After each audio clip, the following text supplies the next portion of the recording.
The Lord be with you. And with your spirit.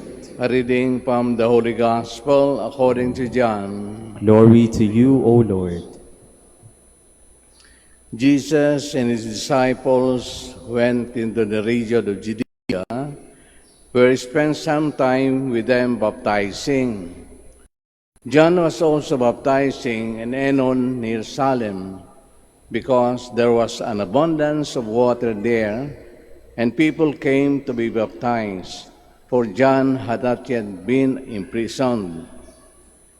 Now a dispute arose between the disciples of John and a Jew about the ceremonial washing.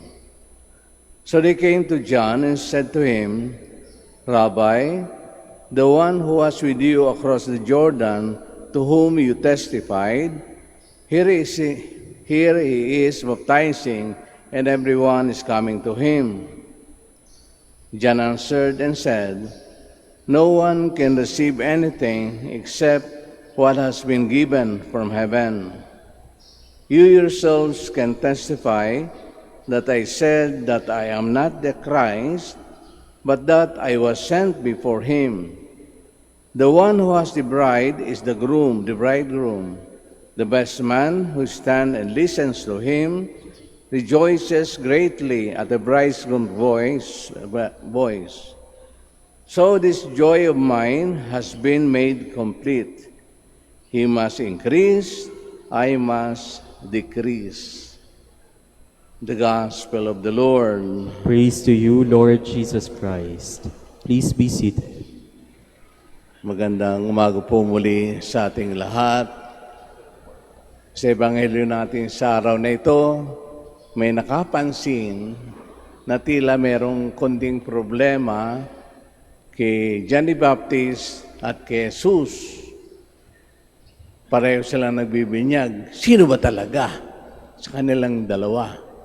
Ngunit, totoo po ang sa katauhan ni Juan, John the Baptist, hindi niya inagaw yung katungkulan ni Jesus na Mesiyas.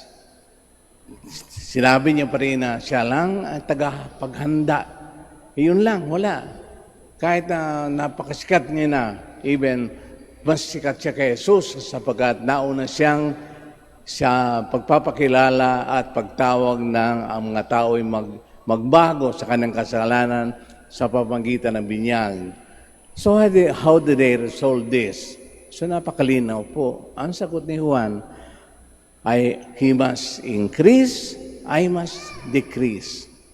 Malinaw, no? Respeto, yun ang number one. Respetuhin yung testimony na si Jesus ang Mesiyas at hindi siya. Or else, kung pinagmalaki ni Juan at lumaki yung ulo niya, magulo, no? Baka babalik na naman hahanapin na naman nila kung sino ang Mesiyas. Kaya itong bagay nito ay namakalaga. Sapagkat sa buhay natin sa araw-araw, palagi itong nangyayari. Nagkakaroon ng competition, okay lang, no? Kung sino mas magaling sa atin, okay lang. Pero kung minsan, kung wala tayong respeto sa tao, sumusobra na tayo.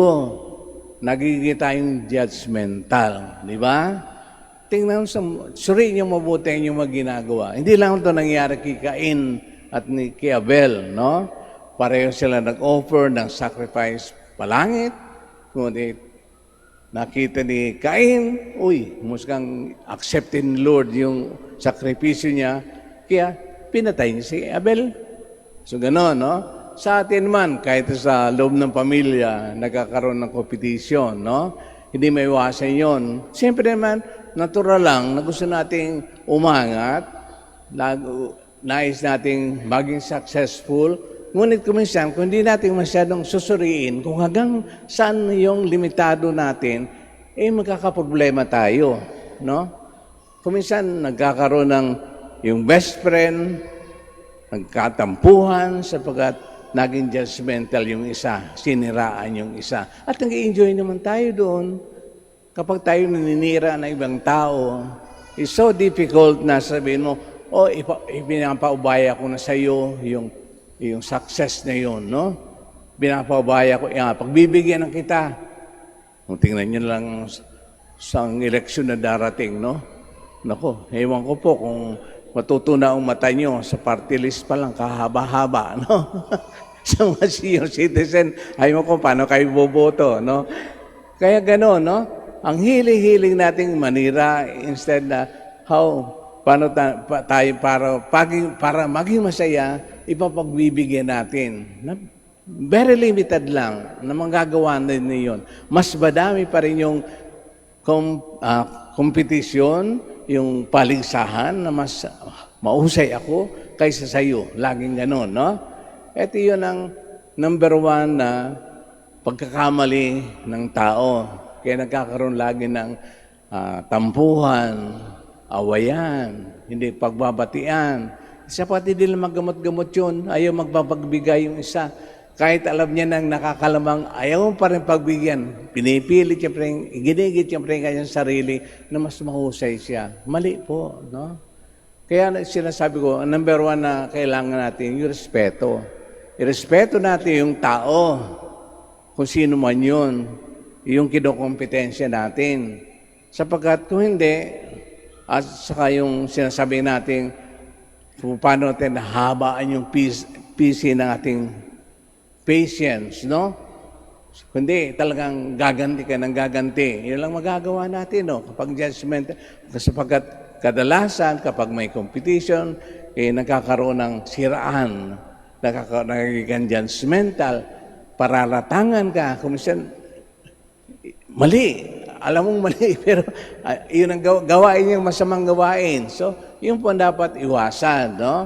Kaya ngayon ang ginawa ni John the Baptist, hindi niya inako yung kanyang katanyagan, maraming humahanga, marami ng tagasunod, ngunit yung ginagawa ni Kristo, nirespetuhan niya, sapat siya talaga ang hinihintay ng mga tao.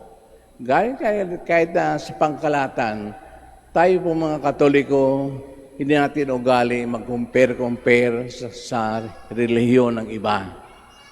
Kasi minsan naririnig ko ito, bakit yung mga Katoliko, baby, walang kalamalam, bibinyagan nyo na? Habang kami, may isip na kami, malalaki na kami binibinyagan. Bakit kayo binibinyagan sa buhusan lang ng tubig? Kami inululublob sa balo, sinubulublob sa tubig. Yung taganto na binyag. Wag na nating yun, no? Kanya-kanyang diskarte yun. Kung bakit sila nagkaroon ng ganong kaugalian, no? Kaya importante, irespeto mo.